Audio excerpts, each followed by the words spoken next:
87 years old, and I still like to do woodworking and cabinets. I still have some customer smaller jobs, but I had these stairs to go to the lower part of the shop, and I was up and down those stairs all day long, and my left knee was getting real bad. So I decided, why don't I just downsize, bring all the, I got a lot of room in the garage here, bring all the tools I need up here. I already had a nice workbench here.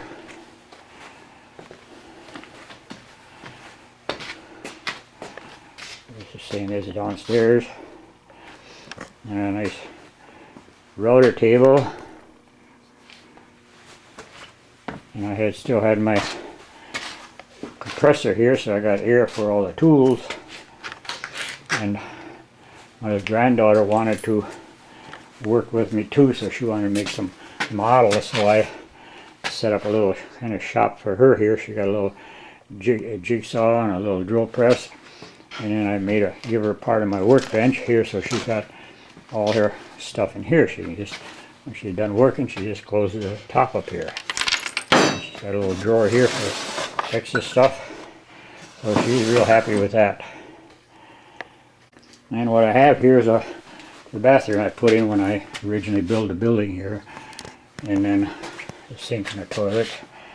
So that's real nice. I got everything right here. I don't have to go in the house all dirty and everything.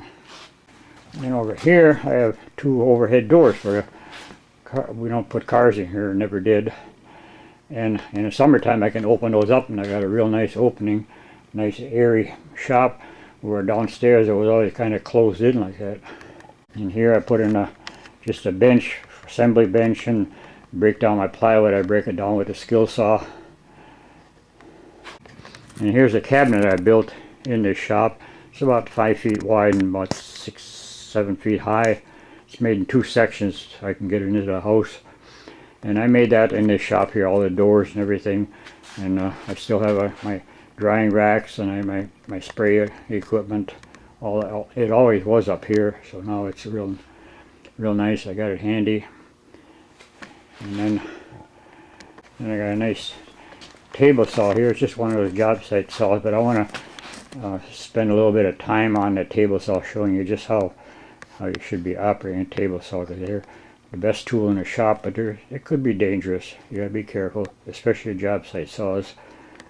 And here I have a little miter saw.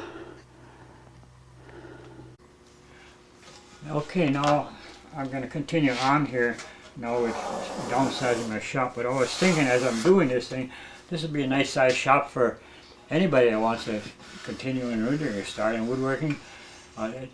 One section of a two-car garage would work. I have a little over two sections, a little bit over two sections. I don't put cars in here at all.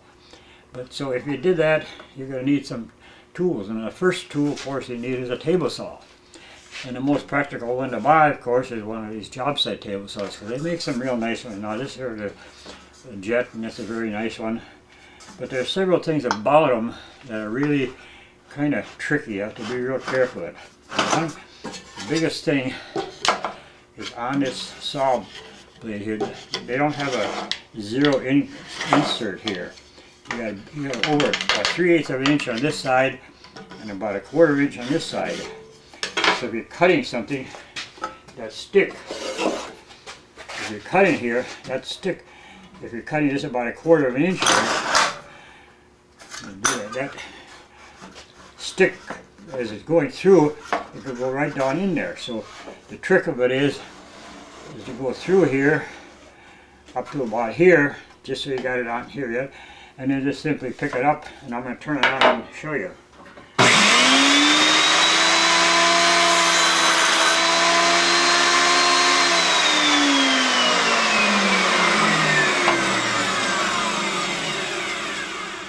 First of all, every time you turn the saw on, you always adjust it to the thickness of your wood. And I want this so it's just above. I don't care about the tooth or nothing like that, just so I can see the blade above the board.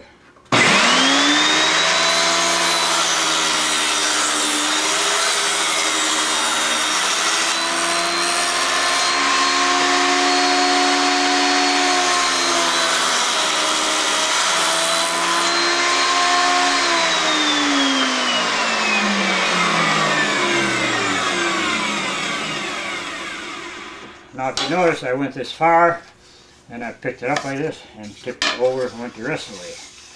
But I only need a piece 12 inches long. Well, cut it off this long, and then cut it off here, whatever length you need. But see, right now, this what happened here, if you're going here and pushing this like this, through that, with this stick here, you would end up right here, and there it goes. What's going to happen, that's going to come right back around you, and it's going to hit you. It's not very good. So you have to do it that way. Anything wider than that, you know, if it's a little bit wider like this, it's still a good idea to go so far and flip it, because otherwise you got to be, you know, you can still get this in here and go, but you got to be a little bit careful. Let's do that.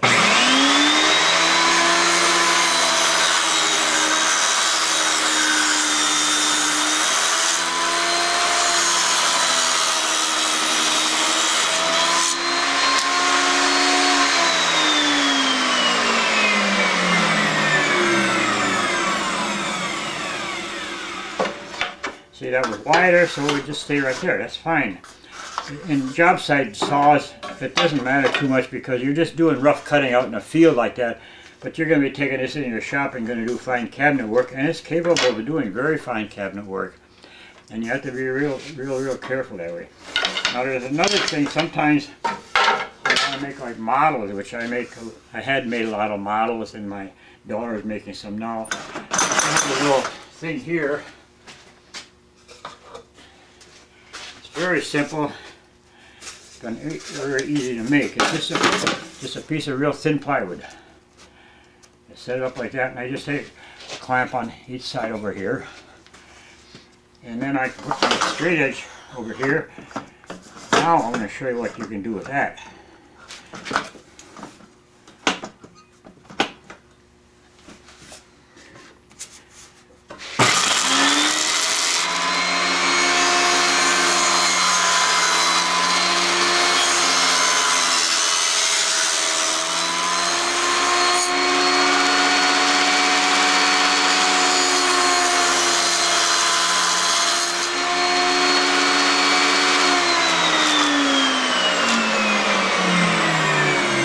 Cut strips very thin like that, and then you can even take them and cut them this way. So just remember, all you got to do is cut a slot here, and then take the thing, turn your saw down, put this on, and then crank your saw up, and it'll give you exactly where you want it. And I did that quite a bit.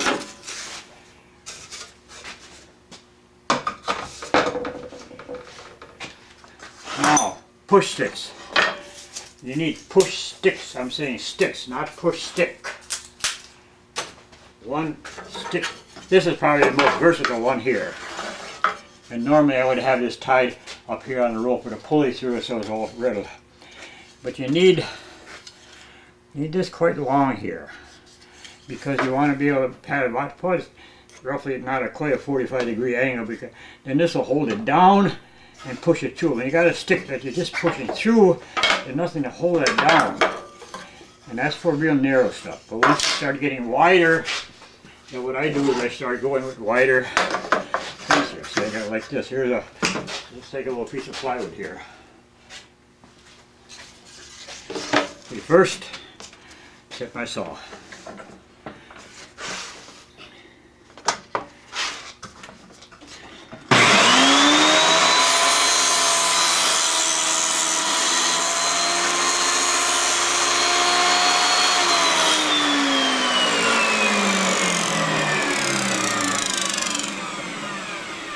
I see what this is doing.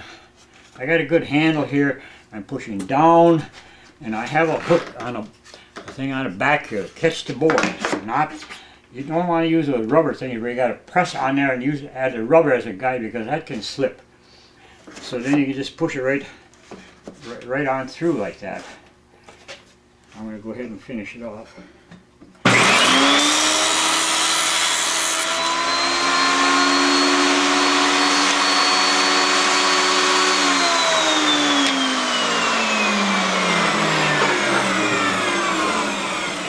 Then I have an even wider one, because once I get up about this big, then I want to be able to push it through. I want that held down real steady with this board as you're pushing down here. And you can use it on the roller too. It works real good for that. And they're very, very easy to make. If you would, just make a new one if it gets all cut up.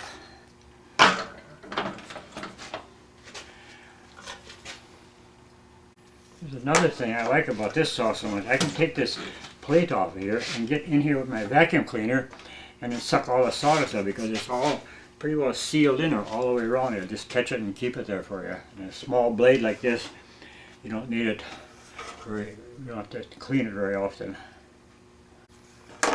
Now when you buy one of these saws, I just don't like this. That's going to come with a 10-inch blade.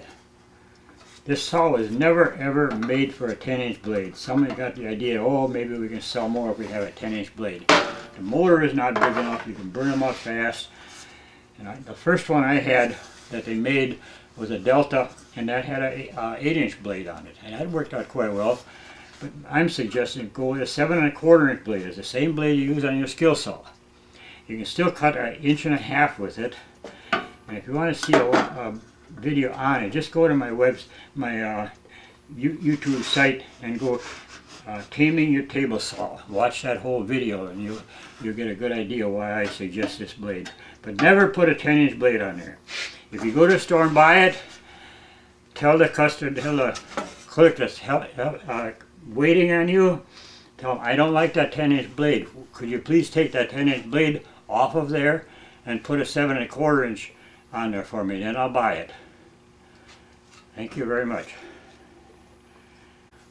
And I do like the Diablo blade that's made by Freud. The one I like on here is a 7 1/4-inch. It's called a framing blade. It's a rip blade because 90% of the things you can be doing on this saw is ripping. And you're going to go into the miter saw to go with the crosscut, and then you need a finer tooth one. Now when summertime comes, I'm really going to like this shop because I can open these 2 overhead doors here and it'll be nice and cool and breeze come right through it.